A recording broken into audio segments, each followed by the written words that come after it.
this is the landscape of our retail sector. We have 22,000 retail establishments.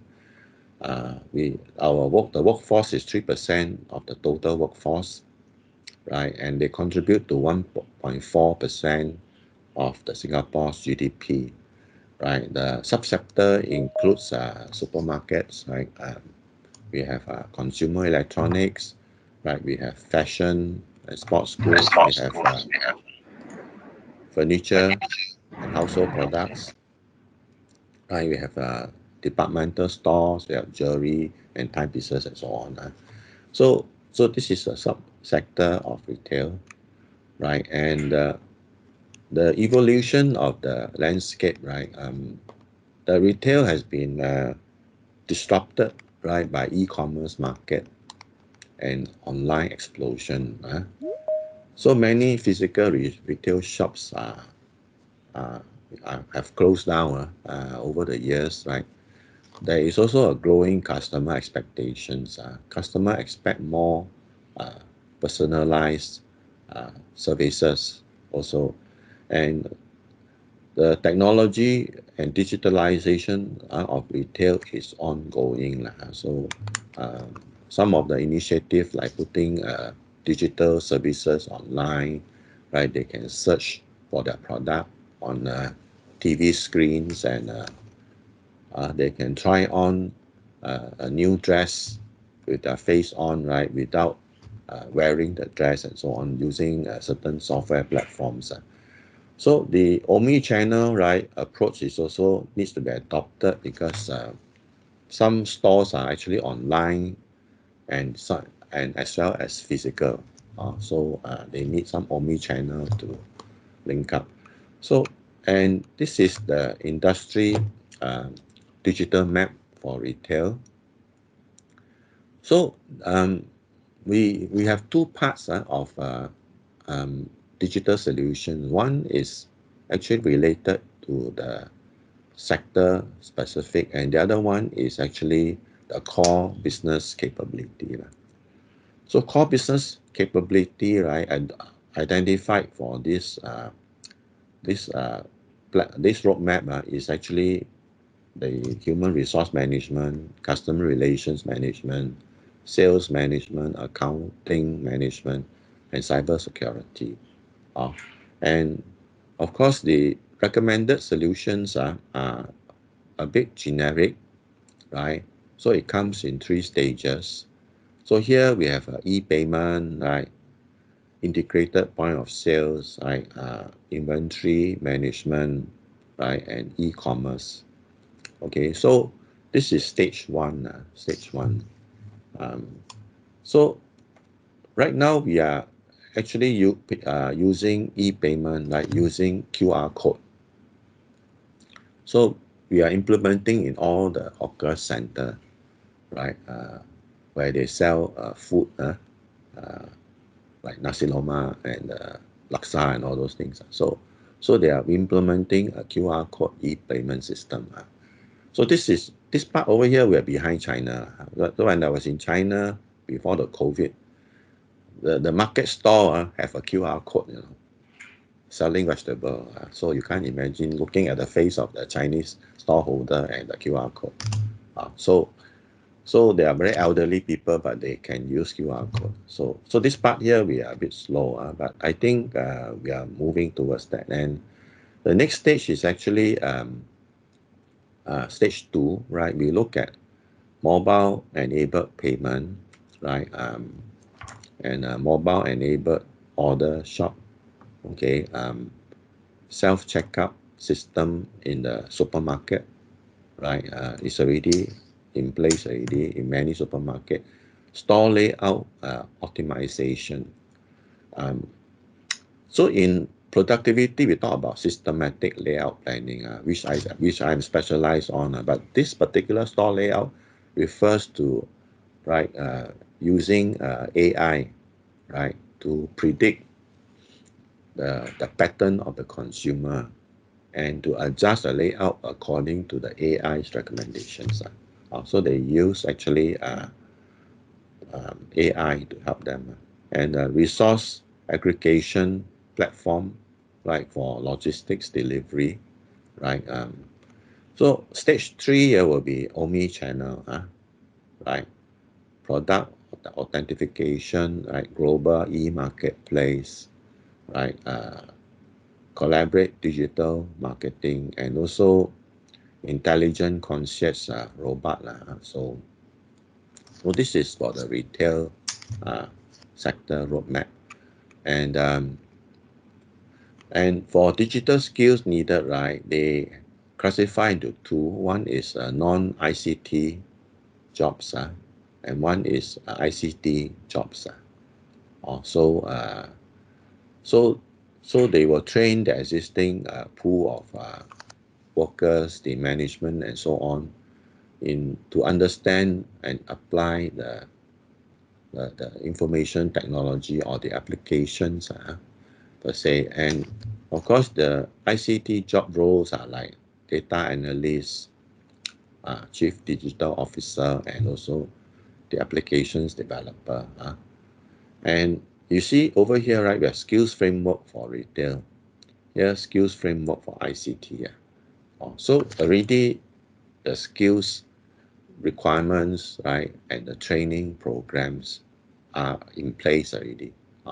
So they just need to look at the skills framework and see what are the programs that are recommended for them and send their staff for training. Okay. So let's move to next to the food services. So the food services landscape, right, we have 7,000 establishment, right, we hire 4.5% of the total workforce, much more than the retail, and they contribute about 0.8% of the Singapore GDP. So you see the contribution is quite low, right? 0.8% for 4.5% workforce. This is a concern by the government. So these are some trends, right, that impact the food servicing. So for food services sector, so we have rising cost of business. So with COVID-19 and the supply chain global problem, the cost of food actually has increased. So the cost of petrol have increased, cost of raw material have increased, and so on. So rising business costs, slow pace of local workforce growth. So it's quite to get workers, right, who are Singaporeans to work in this sector, right? Increasing consumer demands for options, right? So of course the consumer demands options, right, in the food services area. So it may be quite challenging to fulfill, right, for food service establishment. So this is the industry roadmap, right, for food services. So the core business capability is quite similar to retail. And we have 3 stages or so. Getting ready for the digital economy, we have a digital online food ordering system. So this online digital food ordering system is linked to Grab delivery, linked to Foodpanda, linked to Lalamove, right? So quite a lot of food services, logistic delivery services. So this bring about a very big gig economy in Singapore. So a lot of youngsters just go and deliver food, right? And they don't want to work. So this cause other employment issues and all these things. So digital payment, right? E-loyalty, customer relations management, right? Automated reservation system, right? Wireless self-collection, and the queue management system. The queue management system actually has gone IoT already. One of my former staff actually set up a company and he disrupted the queue management system by making all his components that connected using IoT technology to the cloud. Okay, kitchen management, right, and also fleet management. So this is the stage one. Stage two, right, will be back of the house, right, B2B, e-marketplace and procurement, data analytics platform, and IoT-enabled central kitchen management. So stage three, right, we have sensing video analytics for restaurant observation, right? We have a predictive ordering system by AI. So in food, right, if you prepare too early, so after a while you need to throw away the food. For example, McDonald's only keep the food for 10 minutes. After 10 minutes, they are instructed to throw away the food, right? So again, predicting the order, the order is a challenge. It's always a challenge. So now they actually use AI, right, to do it.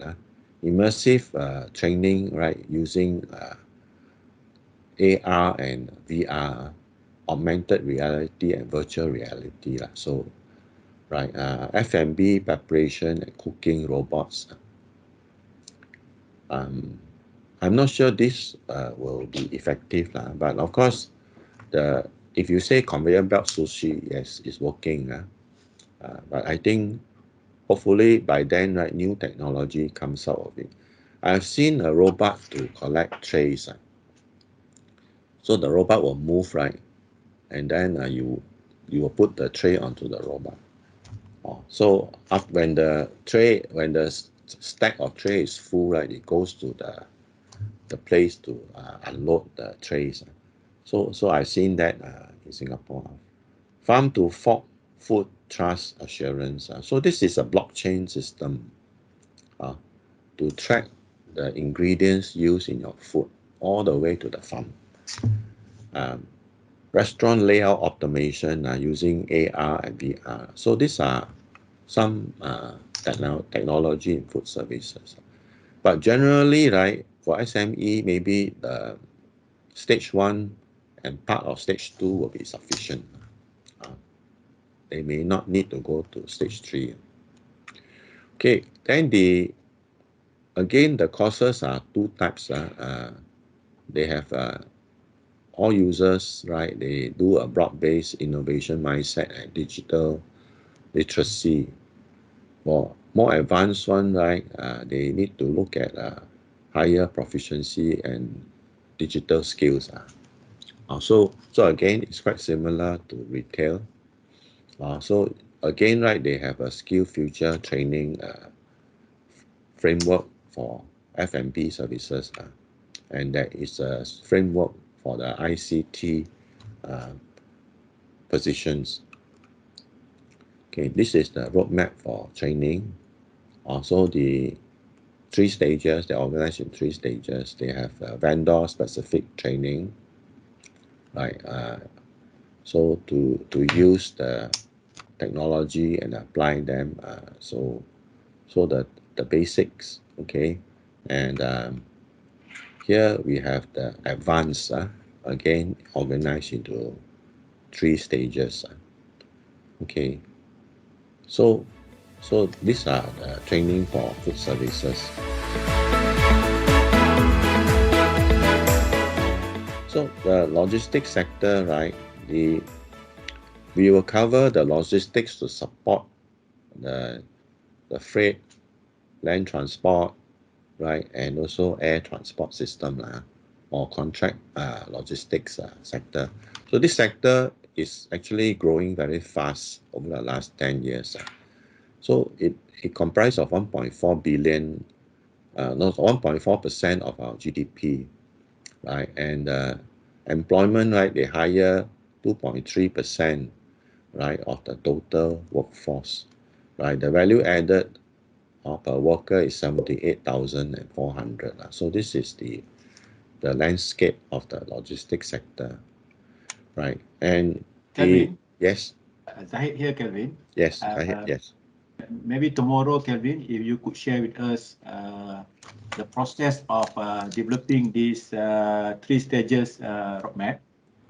How what the process look like, and is it the participation from the private sector as well when government develop this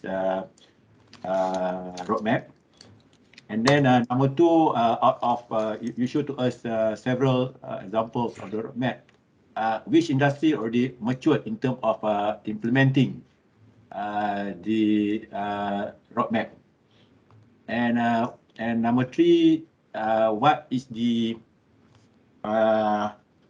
absorption levels or the from the beneficiary in terms of this roadmap? Maybe not today, Kelvin. Maybe tomorrow. Can I respond that? Thank you, Kelvin. Okay.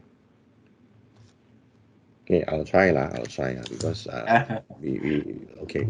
So and this is the industry digital roadmap for logistics. So again, we have the core business capability. So what they have extra here is the robotic process automation. So so when they go on cloud, they can connect to each other. So here we have again 3 stages, right? Getting ready for the digital economy. So we have a B2B e-payment, the digital trade permit platform, right? Because when you deal with export and import, right, you need permit, okay? Fleet safety management, right? Freight management, right? Air freight, sea freight, inventory management. So a lot of our logistics company is into warehousing, right? And also the transport management, right? And we have warehouse management. So so these are stage 1. I think they must have. I think the difference is that a lot of them already have, probably. They are quite big organization. The next thing they have to do is to put everything onto a cloud. Right. Stage 2 will be active cold chain management. Cold chain refers to frozen goods, right, which involve temperature control of food items, right? If there's a abuse, the items have to be thrown away. Right. B2B trade facilitation platform, right? And I think one company actually mentioned in the video earlier on, like Zano, actually they're into this B2B trade facilitation platform in logistics sector, okay? And efficient energy management, right? So this is related to climate change initiative. So Singapore introduced the carbon tax system. So that's why they need to look at efficient energy management. So e-marketplace, right? And also supply chain analytics. So the stage 3 will be automated logistics operations, like those in Alibaba, right, where they have the AGV moving around to pick up items. Augmented reality, right, or virtual reality, right, for training and operations, for mainly for training to develop this, okay, and distributed ledger technology, right, in transport. So distributed ledger is related to blockchain, right? And also logistics robot. So when Singapore roll out autonomous vehicle, so probably there's a time where logistics can use the autonomous vehicle to do delivery. So, okay, digital skills needed, right, is we have tech basic, and tech advanced. So it's quite similar, right? And we have a skills framework to train, right, both tech basics and tech advanced under the logistics sector skills framework. Okay. Okay, so again, the training, we have stage 1, stage 2, and stage 3.